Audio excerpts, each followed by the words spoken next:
English सीखनी है और वो भी शुरू से, तो चलिए शुरुआत करते हैं जीरो से।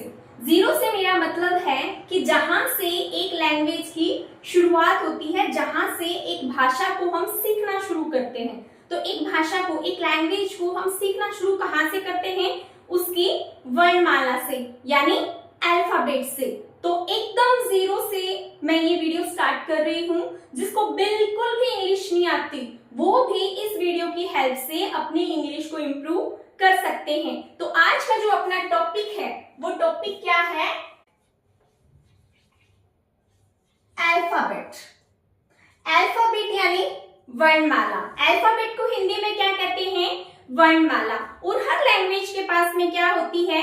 अपनी एक अल्फाबेट यानी वर्णमाला होती है।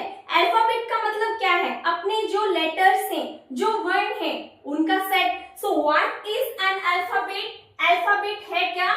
अल्फाबेट को हिंदी में कहते हैं वर्णमाला। हिंदी में क्या कहते हैं?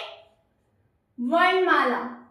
और अगर आप डेफिनेशन की बात करो, अल्फाबेट की अगर डेफिनेशन की बात करो तो डेफिनेशन क्या होगी? एन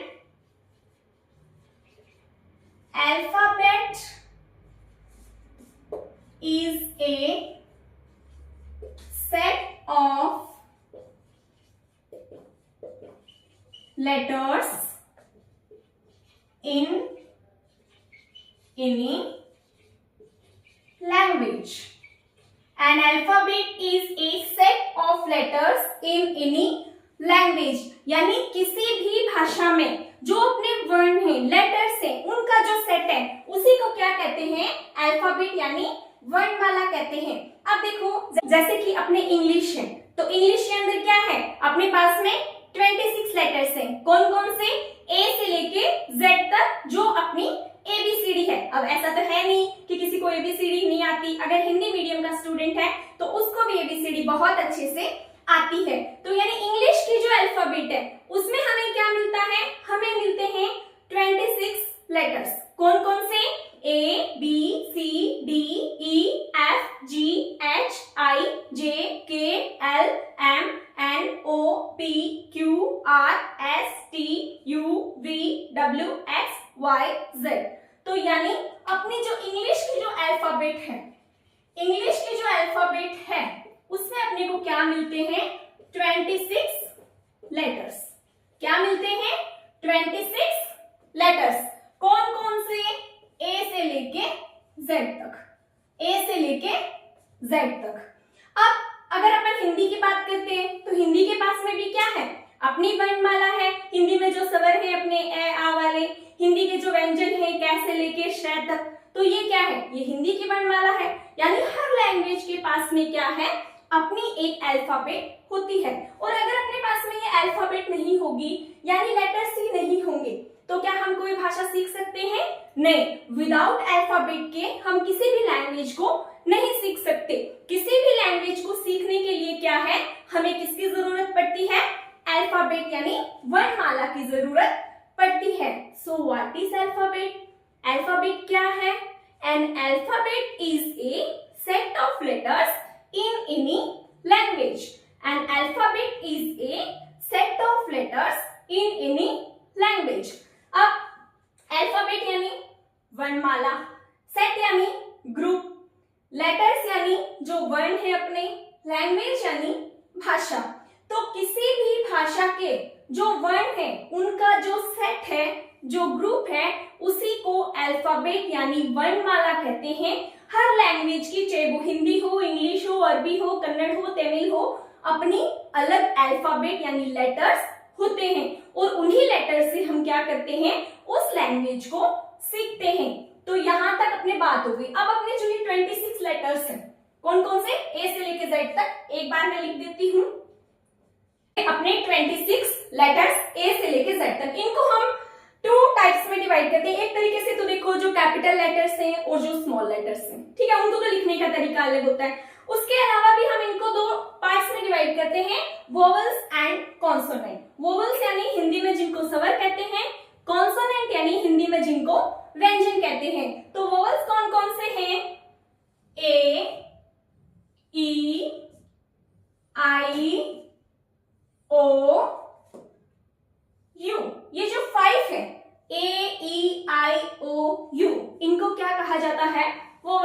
जाता है, और रेस्ट ऑल जो रिमेनिंग अपने जो लेटर्स बच गए उनको क्या कहा जाता है, कॉन्सोनेंट कहा जाता है। यानी what is alphabet? An alphabet is a set of letters in any language. There are 26 letters in English alphabet. Which one they are? A to Z. These 26 letters are divided into two parts, vowels and consonant. Vowels means स्वर, consonant means व्यंजन। vowels कौन कौन से होते हैं? A, E, I, O, U, और rest all जो 21 बच गए उनको क्या कहा जाता है, कॉन्सोनेंट। हमने अल्फाबेट की बात कर ली, 26 लेटर्स की बात कर ली। अब अपने पास में 26 लेटर्स आ गए, तो अब हम उनसे क्या बनाएंगे, हम उनसे बनाएंगे वर्ड यानी शब्द। तो नेक्स्ट अपना जो टॉपिक रहेगा वो क्या रहने वाला है, वर्ड। वर्ड को हिंदी में क्या कहते हैं, शब्द। अब देखो हम बात करते हैं कि आखिर ये वर्ड है क्या।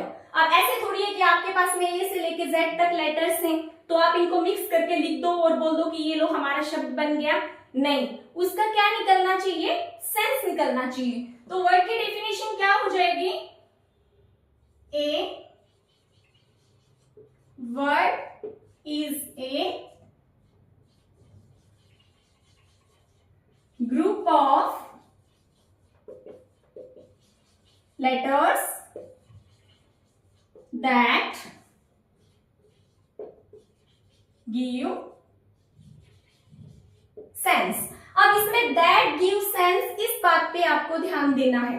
ऐसे नहीं है कि अपने पास में ए से लेके जेड तक लेटर्स हैं, मैम ने बोला कि बेटा एक काम करो, ए से लेके जेड तक जो लेटर्स हैं उनसे कुछ वर्ड्स बना के लाओ, कुछ भी वर्ड्स मिक्स किए और कि बन गया।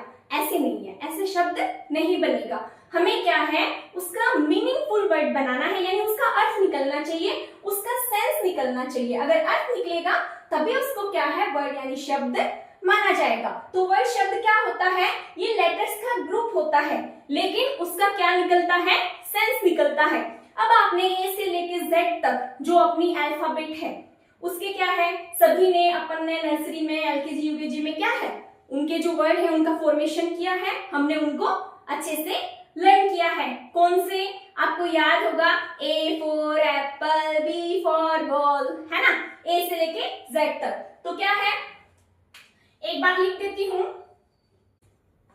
अब देखो अभी जो मैंने ये बोर्ड पे वर्ड्स लिखे हैं, ऑलमोस्ट आप सभी ने इनको बहुत अच्छे से बार बार रिपीट करके पढ़ा होगा। A for apple, B for ball, C for cat, D for dog, E egg, F fish, G gun, H hen, I ice, J jug, K kite, L lion, M mango, N nest, O owl, P parrot, Q quail, R rose, S sun, T toy, U umbrella, V van, W watch, X x-ray, Y या Z zebra।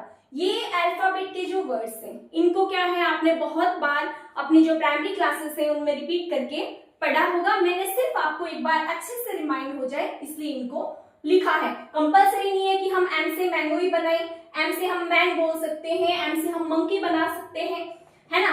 N से जरूरी नहीं है nest ही बनाएं, nest इसकी जगह अपन knows बना सकते हैं। यानी कोई भी ऐसे जो ग्रुप है वर्ड, कोई भी जो लेटर का ग्रुप है जिसका क्या निकल रहा है, मीनिंग निकल रहा है, सेंस निकल रहा है, उसको क्या माना जाएगा, वर्ड माना जाएगा। Is that clear?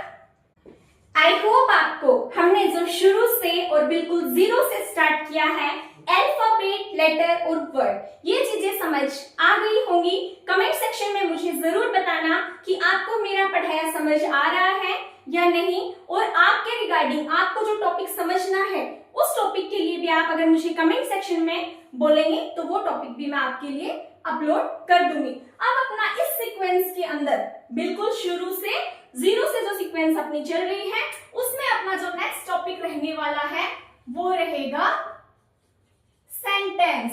सेंटेंस यानी हिंदी में जिसको कहते हैं वाक्य।